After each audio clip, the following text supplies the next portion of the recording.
یہ کہانی شروع ہوتی ہے جب سیو دا اسٹریز تنظیم سے سائیکا ہماری تنظیم برائے محفوظ مسکن و جنگلی حیات STHF چکوال سے رابطہ کرتی ہیں اور ہمیں ایک قید تنہائی کاٹتے زخمی عقاب کے بارے میں بتاتی، اور یہاں پر ہمارا تعارف ہوتا ہے راولپنڈی کے زہیر کے ساتھ، جو کسی واٹس ایپ گروپ میں بکنے کے لیے آئے ہوئے زخمی پرندے کو دیکھتے ہیں اور اس کی تکلیف اور قید کو محسوس کرتے ہیں۔ اس کے متعلق مزید معلومات حاصل کرتے ہیں تو انہیں پتہ چلتا ہے کہ یہ ایک سٹیپی ایگل ہے جس کی تعداد پاکستان میں دن بدن کم ہوتی جا رہی ہے، اور وہ اس بات کا عزم کرتے ہیں کہ وہ اسے خرید کر اس کے قدرتی مسکن میں آزاد کریں گے۔ زہیر ایک اچھی خاصی رقم ادا کر کے اس پرندے کو خریدتے ہیں،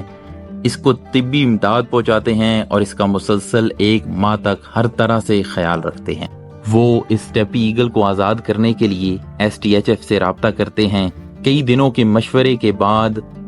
STHF اس کے قدرتی مسکن کا تعین کرتی ہے اور اس بات کا فیصلہ کیا جاتا ہے کہ زہیر اسے خود اپنے ہاتھوں سے اس کے قدرتی مسکن میں آزاد کریں گے۔ ہمیں آزادی کے سفر میں وائلڈ لائف ڈپارٹمنٹ کے district officer Adnan work, Umair Qureshi, Wasif Rajput اور عمران بھائی کا مکمل تعاون حاصل رہا۔ آخر کار 1 ماہ انتظار کے بعد جمعرات والے دن